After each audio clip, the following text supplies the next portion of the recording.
Let me remember to start my record. I'm admitting people. 1, 2, 3.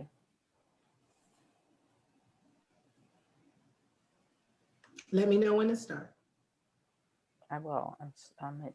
We have a couple of people coming in, and we will start momentarily.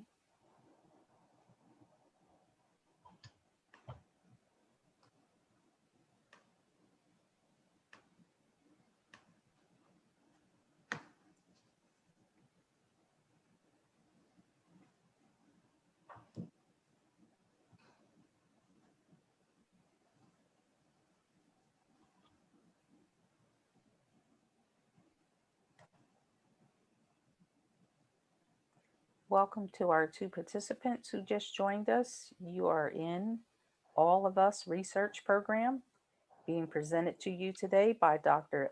Angela Allen and Mary McClendon. Awesome. I'm going to take a Would few you, moments. are we recording? Yes, I'm going to take a few moments to go over a few Zoom etiquette pieces here.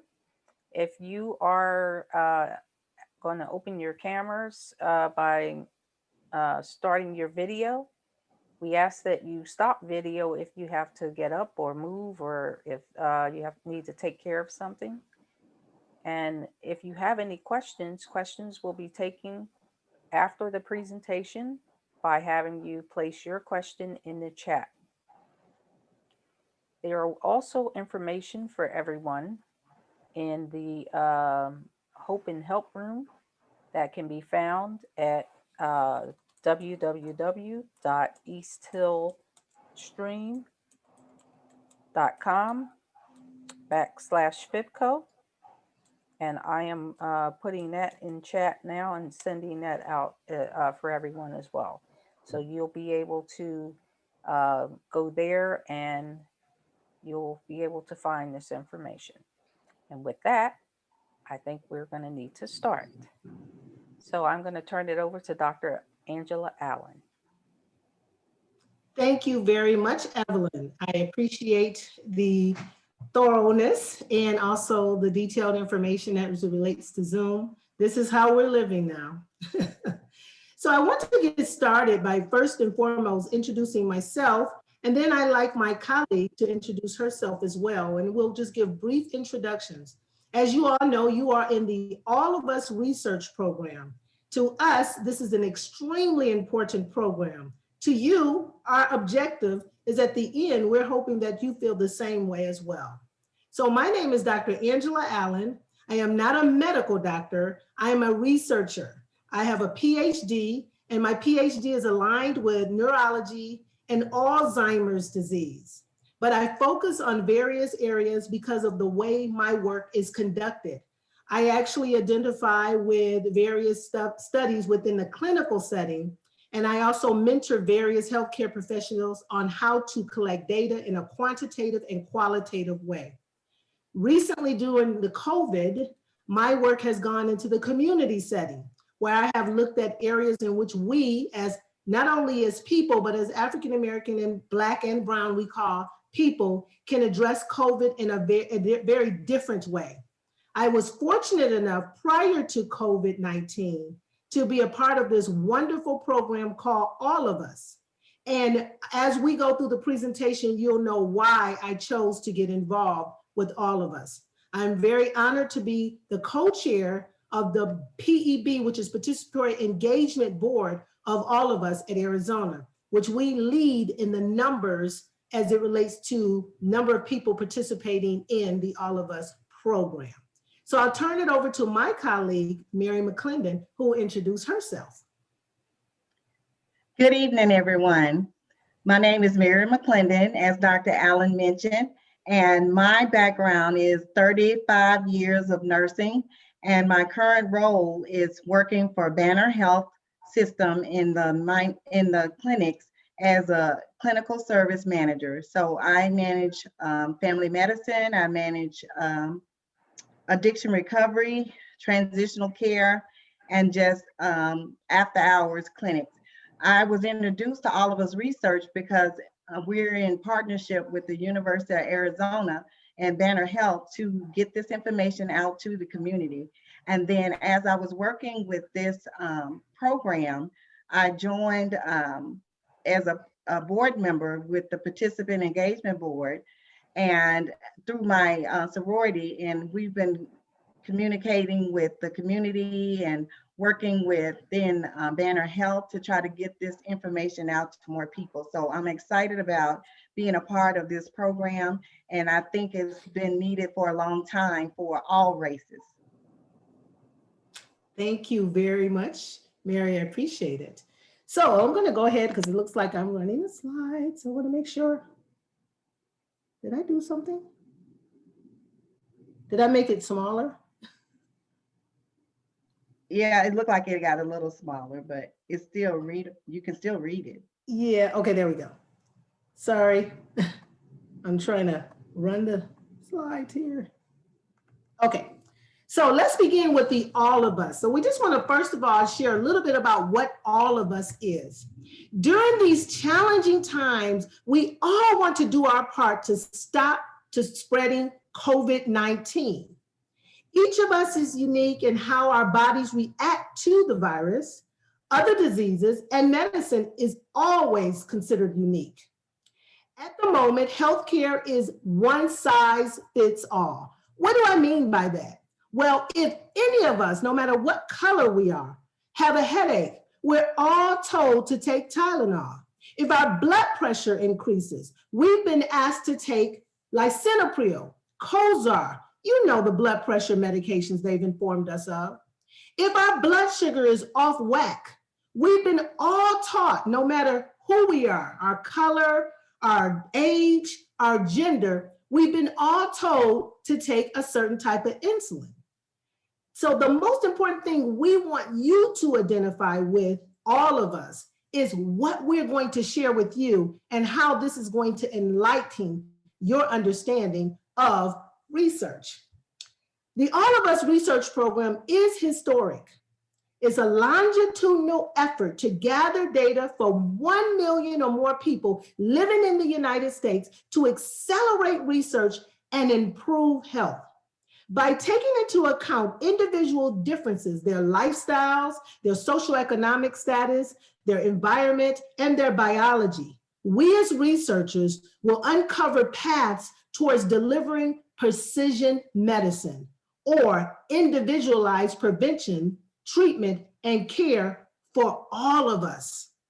Now, what we're going to do, my colleague and I, is to share with you what those words in that paragraph that I just shared with you mean. Precision medicine, individualized care, and providing care that's going to be unique for you. In my world, I often call it the bio, psycho, social, cultural, spiritual being. That means I can have an identical twin, but I still have something that is different about me compared to her that may cause me to react differently to certain medications or treatments, and for this matter, viruses. So I'm gonna move to that next slide. I'm trying to do my job here. Okay. All right.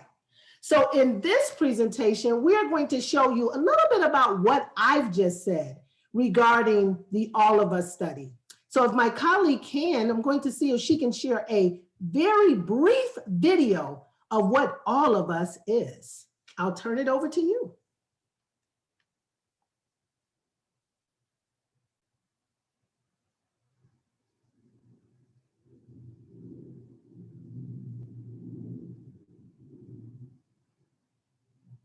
May have to start it at the beginning.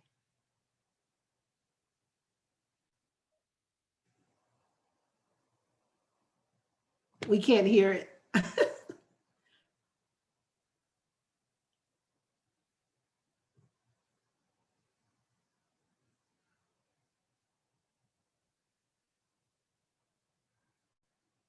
face that is usually Can you hear it now? Yes. That face wouldn't be doing that if you weren't staying at a Verbo Lake House. And I think that's yep, there you go. Ladies and gentlemen, I think that's the previous video. performed by Identity. So just for the sake of time, I can kind of, okay, you want to try it one more time? So how do I stop it? Sorry. That's okay. For the sake of time, I'll go ahead and talk a little bit about what the video is. Okay. Maybe I need to click it from the. Actually, sorry, everyone. Yeah. I don't know what I'm doing. Okay, so we can go back to the slides. Yeah, let's go back to that. Okay. I remember it was new share.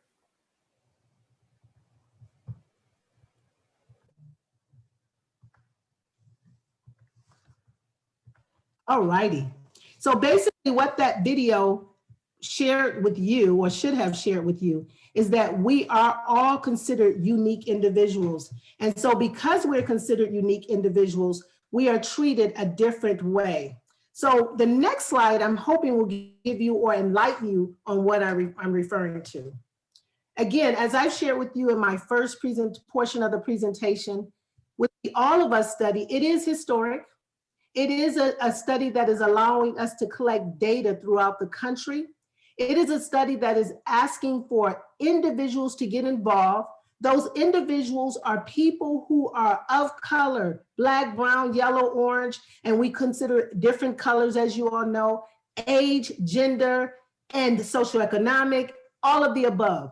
And what that does is allow us as researchers to say, if for some reason someone has an illness, we do not want to wait until the illness is actually impacting that individual or their families, like COVID. We want to know would that virus or how would that medication be different if we were to actually see that person or see a different ethnicity or a different gender as it relates to that individual. So as my colleague continues, we'll kind of get deeper into what we were referring to regarding All of Us.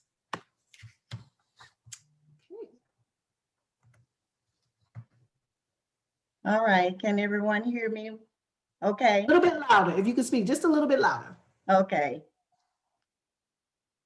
I'm gonna see, can I turn the speakers up any too to help?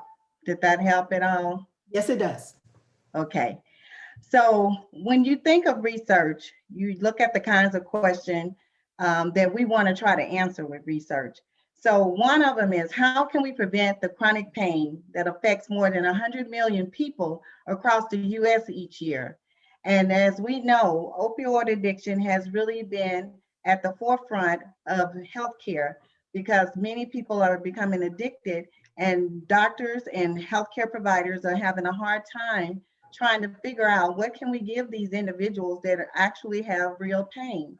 And so with research, we can get with these researchers and try to get a number of people to try to understand what medications can we give that may not be addictive in nature, and then move forward with having medication that can help other individuals. Of course, we want to ask the question, can we slow or even discover different kinds of dementia? So with dementia, many people hear dementia and they think Alzheimer. Alzheimer is the number one dementia, form of dementia that's in the United States, probably in the world. But there are also other kinds of dementia that are not mentioned.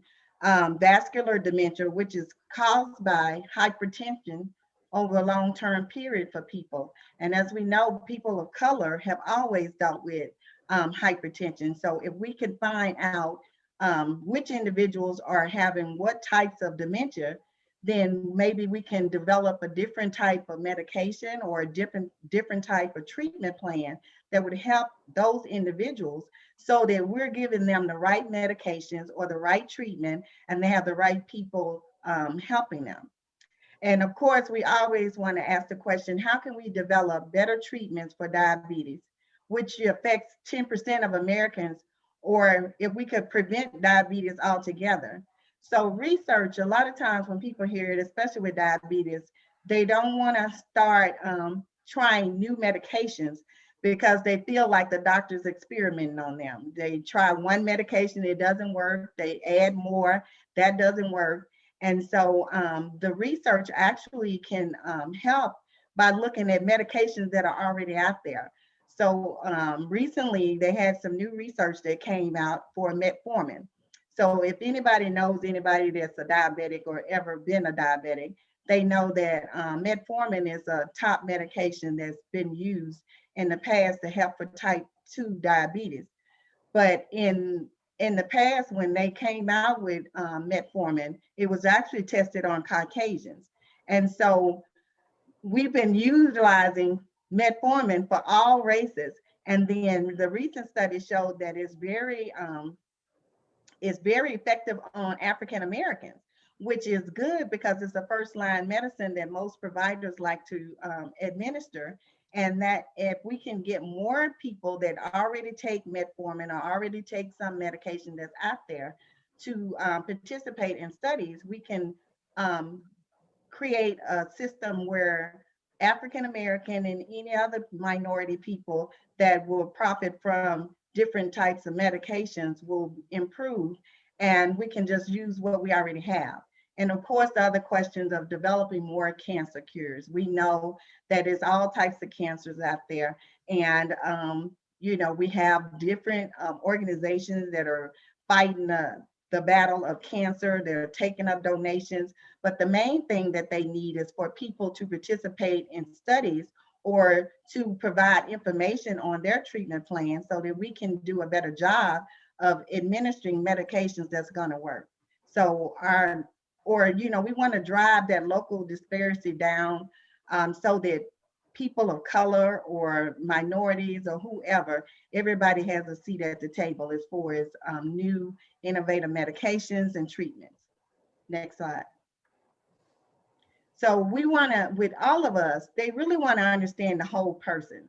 So, you know, the data that they look at or they might collect comes from many areas. So environmental, they want to look at chemical exposure.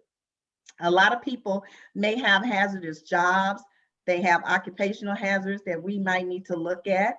The zip code, maybe the area where they live, you tend to see a higher rate of people getting cancer or a higher rate of people having water quality issues. So we want to look at that. And the only way to do that is to get people enrolled in these different studies to see what is really going on.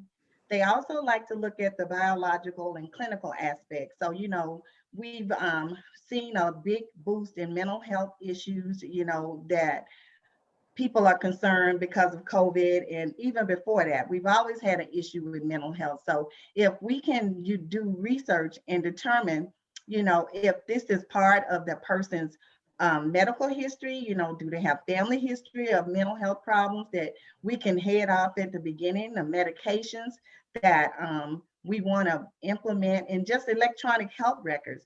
The good part about that is that though that information from your electronic health records actually carry over for your private doctor's office, you know, to help them to understand what's going on with you. If you go to other healthcare facilities, you can transfer all that information so that people can treat the real person and they know everything about you. And then the social aspect, because they want to look at what was your upbringing. Some people are raised in the city, some people are raised in the country, some people are raised in other areas, maybe internationally, the education level, because some people, you know, they may not have a chance to get far with education, and they want to know how to take care of themselves and what's available out there for them to use. That family structure and just the stress level. You know, if you're being stressed out, sometimes with this research, with all of us, they've sent out surveys to just try to see what is people's stress level right now with COVID.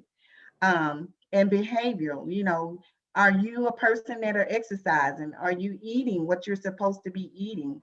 And, you know, people that do drugs as well, you know, we try to find out as much as we can, but just basically, what is that person's routine? And did their routine dictate how their health turned out later in life or at the current time? Next slide. So before we go on to the next slide, one of the things I wanted to say, Mary, when I go to just kind of give a brief example of each of those, you've done a wonderful job. But let's go back to the environmental. I'm in Detroit, Michigan. And so I can tell you there have been a large number of people in Detroit, Michigan, as well as in the Illinois area that have been infected by COVID-19. And I know currently they're doing studies to find out, did the environment have anything to do with the increased number of deaths in that area? And the reason why they're looking at that, because as you all know, in Detroit, Michigan, another name for it's called Motor City. So there's been a lot of pollution and a lot of things that are going on in that environment that we do not see in Arizona. So again, how can they make a decision on what was effective as it relates to COVID-19 unless they meaning researchers, identify people who live in that area or who work in that area and ask questions as it relates to collecting data? Now, remember, we've never said so far drawing blood. We've never said swabbing your mouth. We said collecting data. And that's what the most important thing we want you to get out of this, because it can be as simple as collecting information to, of course, obtaining those samples that I've shared. When we look at the biological and the clinical aspect, oftentimes I work in research, I know Mary does as well, and oftentimes we are seen as mental health issues the same way another ethnic group may perceive mental health issues, whereas those mental health issues aren't the same thing. So again, how would they meaning researchers, know about any of this unless they are able to ask us questions? Now let's go to the social aspect. I did a study recently, and I actually was looking at the caregiver stress level when caring for a loved one who has Alzheimer's disease or related dementia. Well, in that tool that I use, the tool, which is a questionnaire, I asked a variety of people, African-American, Asian, Caucasian, Native American, Hispanic, the same number of questions. And the tool determined that African-American and Hispanics had a lower stress level when caring for their loved ones than the other parties. The reason being, because as one African-American person said when I asked her the question, this is an expectation. We take care of our own. So I'm not stressed because my mom has dementia. I'm stressed because I don't have the resources to care for her. How would we have known that had we not got involved in the data? And the last one is behavioral. Now, I teach a class and we talk about maintaining health. But when we look at health, we measure weight by BMI. Well, if you were to measure a typical African-American or even a Hispanic person's BMI, their BMI is not going to be the same as a Caucasian or an Asian person. But when you ask them to cut their diet and decrease this and decrease that, guess what that does? I know what to do it for me. It increases my stress level. Yeah. The reason why it increases my stress level, because you just cut out half the food that I've grown up on.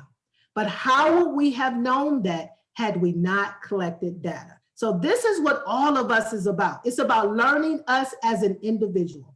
Go to the next slide. Okay, so we want to look at the innovative aspects of all of us. So diversity is at a scale of 1 million people, as she mentioned. So they're looking at the demographics, the geographic area, medically, you know, what's going on with these people, and especially those underrepresented in biomedical research. And we know that in a lot of cases, that is the African American, that's a Hispanic, that can be the Asian American, it could be also Native American. I mean, it's a number of people. And if we can look at 1 million people utilizing all these different aspects, then we should be able to find more information and do a better job. And diversity of data types collected, which is what she talked about, Dr. Allen, longitudinally.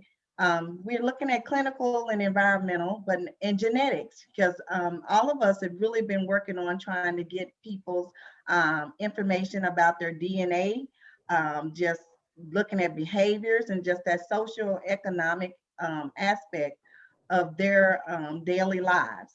And then we want to focus on participants as partners. So we want to make sure they're included in the governance, you know, invited to co-invent systems and give input into the science. So you choose to receive, you know, your data, the information back. As a participant myself, I know sometimes I get mail, letters in the mail or memos or invites per se from researchers, and they're saying in your area, we're looking at diabetes type 2, or in your area, we're looking at dementia.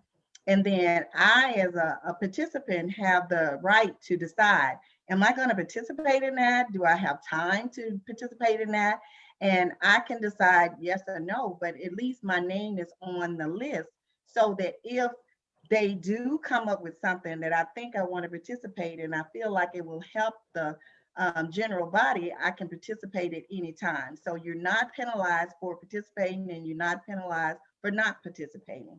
And then just national open resource for everybody. So it's open to the public as far as all researchers so that they can have access to these people that they need to test different processes or medications or what have you, instead of waiting or looking around for years and years and try to build up maybe 20 people that say, hey, I think I might want to participate in this. And then during that time frame, everything is pretty much put on hold because they don't have the volume or people to create good data so that they can give an informed information to these individuals. And Dr. Allen, did you want to add to that?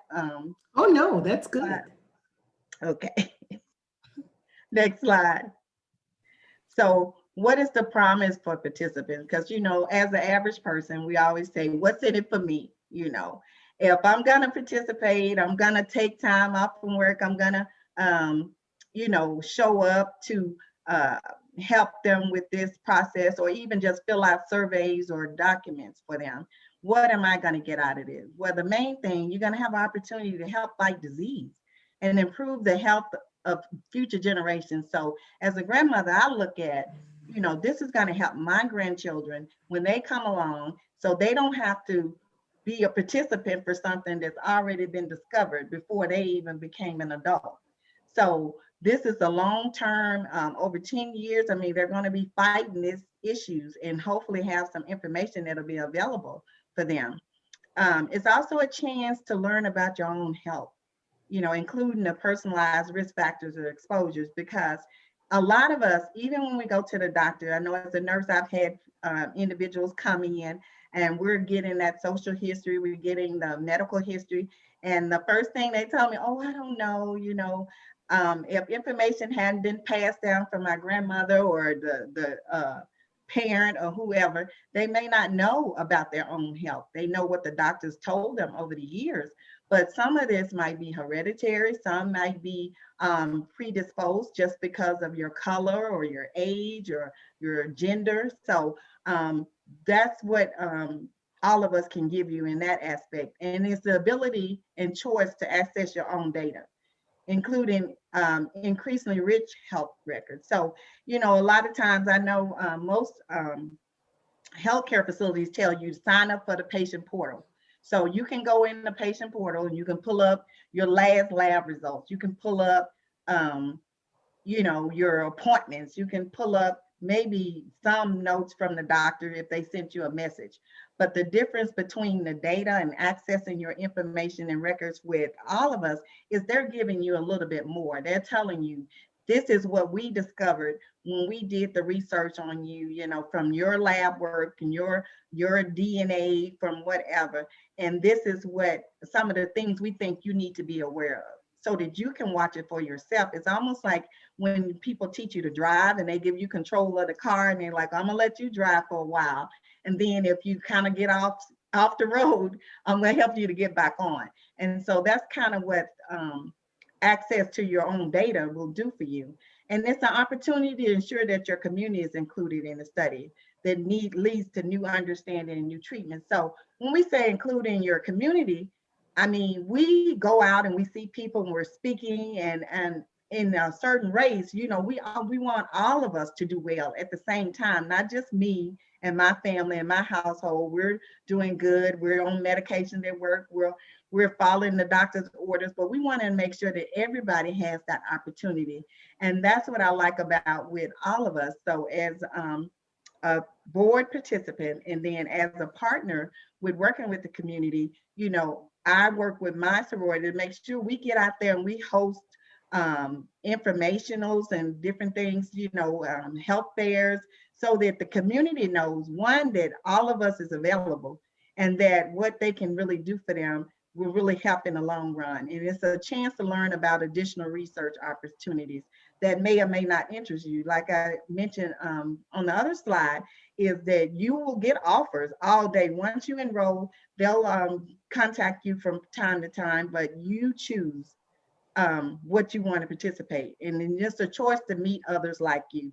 So they can put you in a group. So quickly, as we wrap up, one of the things that I want to know, share that Mary was pointing out is that, isn't it amazing how we can go and get our car serviced and they ask us how many miles was on our car? What do we do? When do we put gas in it? Did we put the wrong gas? What's part of the engine that's not working? And you are able to answer all of those questions about your car. But when someone asks a question, what medication are you on? What type of lab work do you have? What does your lab work mean? And how is it going to affect you with the new medication? You can't. And I'm not saying you, but most of us cannot. This is what all of us does. Mary and I are on this team because we want to be your voice, your advocate, your liaison to help you understand when you are getting involved in healthcare, that this is certain things that you do. Now, what does it do for us as I quickly wrap up? For researchers, and I don't like to use the word researcher. I like to use the word partners. I'm a partner with you because I'm trying to help you understand what we do so that we can help you. So rich resource information, I'm not just getting all of this data. I don't know if you knew, but COVID-19, when they actually tested those vaccines, did you know almost 60 to 70% of the people were people of Caucasian? That means that all the other people were mixed in there, salt and pepper, multiple things. So we have a large sample size of the Caucasian population that the vaccine worked for. But that 10% for the African-American for the Pfizer and the Moderna was because we got involved. But we know in the United States that it's more of us that could have gotten involved. That's what it is. It's giving us rich data so that we'll know that it does work for us. It's longitudinal. The term longitudinal means it's long-term. This is not something like we're going to just, oh, have a study. It's done. We figured it out. We're trying to collect enough people, and we are NIH, which is actually National Institute of Health, is trying to gather at least 1 million people in the United States that would be willing to sign up. And like Mary said, I've signed up. She signed up. If I don't want to get involved in the study, I don't. If I want to get involved in the study 20 years from now, because I'm thinking that's going to help my family, my nieces, my nephews, and that whatever study I get involved in, they have my information in the chart. It's going to be something that may have impacted my family in the long run. I'll do it. It's there. It's a diverse cohort of participants, different people of age, gender, all of the things that we talked about earlier. It's clean and accurate. It's a robust information that's inside of the chart, and it engages you. If you want to know more about what goes on with all of us, this is what we do. We pretty much provide that information for you. And as I wrap up, what does it do for your providers? Your providers are actually your doctors. What does all of us do? It gives them better understanding of who you are. Just imagine you can take the same piece of paper that you gathered on the computer from the All of Us, take it to your doctor and say, nope, according to the All of Us people that did my workup, this is my lab work. And not only that, they spent more than 20 minutes of their time to explain to me what this means. And I say 20 minutes because that's typically what the doctor spends with you during a visit. You are able to then share with that doctor what you believe is going on with you. It's a diverse population, so it helps the doctor understand that. It gives early detection of certain things that may be going on with you, whether it's unfortunate situations such as cancer, hypertension, et cetera. And it's also deeper and detailed information that better stratification of what they need to do for you. So not to go into detail, the providers will actually have this information, and the information is more so from you. Because of time, and I know we don't, Evelyn, we don't have any time, right? Yeah, you're We're basically done. out of So time. we'll let everyone but, just look at that. I will give you time for your Q&A, and you can leave that slide up on the screen as we Sure, thank go you. through. Does- We have a couple of overall questions from the group. One of the biggest question out there is when you were speaking about the data, collecting data, many people are worried about having their data collected. They want to know if this data can be misused or worse, abused. Yeah, that's Like a to good respond. question. So when you collect data in your hospital, in your clinic, in your doctor's office, you have to sign information saying this is going to my doctor. When we collect data from you, you have to sign information saying this is going into a pool of all of us. And that information doesn't go anywhere unless, like Mary said, you sign off and say, yes, I don't mind my work going into Alzheimer's. For me, I have all of my data in the All of Us, and it's sitting there. And when they begin to do research on Alzheimer's, because I have a history of Alzheimer's in my family, and they asked me, Dr. Allen or Angela Allen, would you like your information to go into this bank? Because there's a group that's getting ready to do research on Alzheimer's. I'll say yes, because I want to know if this is something that's going to affect me or my family. So it does sit there, and you do have certain things where you sign off stating that it would not go anywhere authorize it to. And another overall anonymous question was point of contact, a research. Do not have a great, people doing research don't have a great track record, i.e. the Tuskegee experiment, Henrietta Lacks, etc. Should they be worried? Mary, would you like to answer that? I can. I just did a presentation on it. Did you? You go ahead. Sure. So I just did a presentation on, first of all, the Tuskegee study was done before what we call IRB. That's Institutional Review Board. That means no study can get done as of 1979 unless it goes to the IRB. Henrietta Lacks, same situation, because they were not informed of what was going on. And I can tell you there's also Dr. Sims, who is the well-known gynecologist who utilized slave women in order to find out whether certain equipment was appropriate to be used during birth. So all of these things, I want to say this to everybody on the call, that's called history. That's called history. Slavery was history. Civil rights was, I'm not going to say history because we got something going on now, but there were certain things that were considered history. And as African-American people, I don't want to preach, we have to lead that in history and start beginning to look at how it's going to impact us now and in the future. So until we let that go, we're never going to move forward. And like I said, I wouldn't be involved in this had I not done research. Mary wouldn't be involved in this had she not done research and asked 1,000 questions to speak in your behalf. So those are very good questions, but they're called history. Mhm. And history is important, but it's history. Okay. On behalf of FIPCO, we'd like to thank Dr. Allen and Nurse Mary McClendon